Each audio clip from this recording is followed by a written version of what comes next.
اللہ تعالی ہمیں حق کی معرفت عطا کرے، ہماری زبانوں سے حق کو جاری فرمائے، ہمیں حق کی سماعت کی توفیق عطا کرے۔ سیٹی آ رہی ہے میرے چاند، سیٹی کم کر دیں، بھلے آواز کم کر دیں، کوئی مسئلہ نہیں ہے، سیٹی نہ آئے۔ جس شخص کو حق کی معرفت ہو جاتی ہے، جو آدمی حق شناس ہو جاتا ہے، بس ٹھیک ہے چلنے دیں اس کو، جو آدمی حق شناس ہو جاتا ہے یقیناً وہ حق پر عاشق ہو جاتا ہے۔ حق میں ایسی قوت ہے، حق میں ایسی چاشنی ہے اور حق میں ایسی کشش ہے کہ بندہ اس پر فدا ہوئے بغیر رہتا ہی نہیں۔ اس لیے ہم ساری زندگی حق کو تلاش کرتے رہتے ہیں، اور جیسے ہی ہمارے سامنے حق آتا ہے، چاہے گفتار میں آئے ہم عاشق ہو جاتے ہیں، چاہے آواز میں آئے ہم آواز پر عاشق ہو جاتے ہیں، چاہے نظارے یا نظریے میں آئے تو ہم نظارے اور نظریے پر عاشق ہو جاتے ہیں، چاہے کسی محفل کی صورت میں آئے، تحریک کی صورت میں آئے، چاہے کسی فکر اور فلسفہ کی صورت میں آئے، ہم عاشق ہو جاتے ہیں۔ اس لیے ابو بکر کے سامنے جب محمد سراپا حق بن کر آیا تو ابو بکر عاشق ہو گیا اور عاشق صدیق ہو گیا۔ پھر حق بھی حق شناس پر عاشق ہو جاتا ہے۔ ایک تو ہے کہ بندہ حق پر عاشق ہوتا ہے، پھر حق بھی بندے پر عاشق ہو جاتا ہے، تو وہ حق پھر باہر نہیں رہتا، اس عاشق کے اندر سرایت کر کے اس کو بھی مجسم حق بنا دیتا ہے۔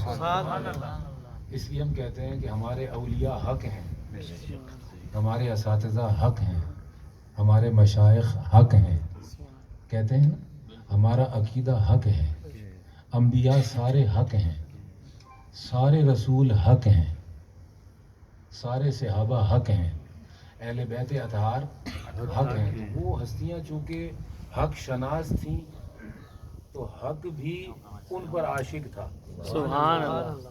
تو وہ حق پر تھے اور حق ان میں تھا، وہ حق پر تھے اور حق ان میں تھا، تو وہ باہم یک دیگر اس طرح سے آپس میں گتھم گتھا ہو گئے کہ اگر حق کو دیکھنا ہو تو انہیں دیکھو، انہیں دیکھتے ہی حق مل جاتا ہے۔ تو حق بندے کی فطرت کی ضرورت ہے، بندے کی فطرت کو ہی خدا نے حق پر پیدا کیا اور سچائی پر پیدا کیا۔ قرآن مجید پکارا فطرت اللہ التی فطر الناس علیہا، اللہ کی فطرت ہے جس پر اس نے بندوں کو پیدا کیا ہے،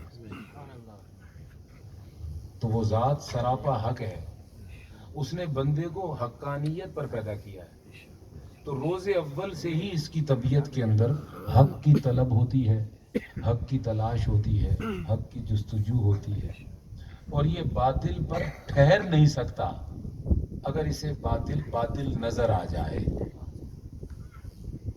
بندہ اس وقت تک ہی باطل پر ٹھہرتا ہے جب تک باطل کو حق سمجھا ہوا ہو، جیسے ہی اسے یہ معرفت ہو جائے کہ یہ تو باطل ہے تو وہ اس پر کھڑا نہیں رہ سکتا۔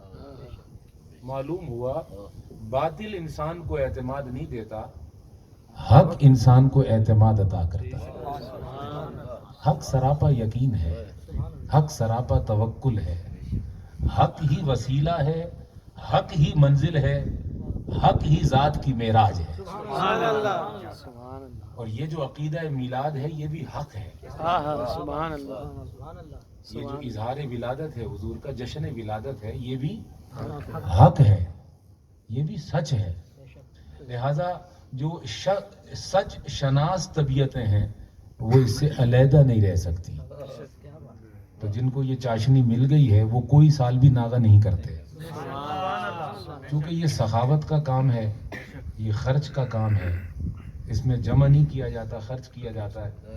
لہذا دل تو کرتا ہے کہ ہر وقت ہی کریں، لیکن چونکہ انسان محدود ہے، اس کی کوششیں کاوشیں محدود ہیں، لہذا پورا سال توانائیاں جمع کر کے سال میں ایک ہی دن ہی اس کا اظہار کر لیتے ہیں اور کہتے ہیں مولا تو ہر وقت ہی رحمت پر اور کرم پر مائل ہے، ہم تو تیرے محدود بندے ہیں، تو ہر وقت رحمت کرتا ہے، ہم اس رحمت کو اجتماعی طور پر ایک مرتبہ یاد کرتے ہیں 365 دنوں میں، ایک دن قبول کر لے 364 دنوں میں اسی ایک کا صدقہ عطا کرتے ہیں۔ سبحان اللہ سبحان اللہ نہیں بھی کہیں گے تو کیا ہو جائے گا؟ سبحان اللہ وہ ذات ہے جو تعریف بے کے شک لائق ہے، اسی کی تعریف سبحان ہے۔ اللہ تو میں تو آج کل محفلوں میں یہ کہتا ہوں کہ یار مت کہو، اہل سنت کو سنجیدہ ہونے دو، سنجیدگی آنی چاہیے مزاج کے اندر، کیونکہ تسبیح میں بھی اگر حقانیت اور سچائی نہ ہو تو وہ تسبیح طوطے کی رٹ بن جاتی ہے، تسبیح نہیں رہتی۔ زباں سے کہہ بھی دیا لا الہ تو کیا حاصل، زباں سے کہہ بھی دیا لا الہ تو کیا حاصل، دل و نگاہ مسلمان نہیں تو کچھ بھی نہیں۔ اگر دل میں ہی اور دماغ میں ہی اور باطن میں ہی اسلام کی سچائی نہیں ہے تو پھر تو کچھ بھی نہیں ہے۔ سمجھ آ رہی بات کی؟ علامہ اقبال نے کہا اقبال بڑا اپدیشک ہے، بڑا استاد آدمی، چالاک ہے۔ اقبال بڑا اپدیشک ہے، من باتوں میں موہ لیتا ہے، گفتار کا غازی بن تو گیا، کردار کا غازی بن نہ سکا۔ باتیں بہت خوبصورت کر لیتا ہے مگر کردار جس طرح سے ہونا چاہیے تھا اس طرح سے اس کا کردار بن نہ سکا۔ تو حق جو ہے وہ نظریے میں بھی ہونا چاہیے، عمل میں بھی ہونا چاہیے۔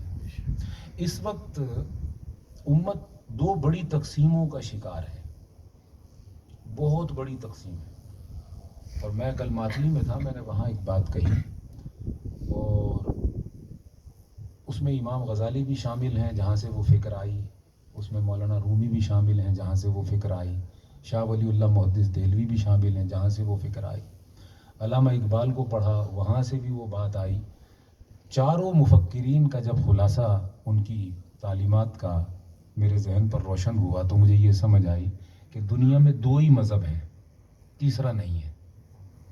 ایک مذہب ہے اہل محبت کا اور ایک مذہب ہے محبت سے بیزار لوگوں کا۔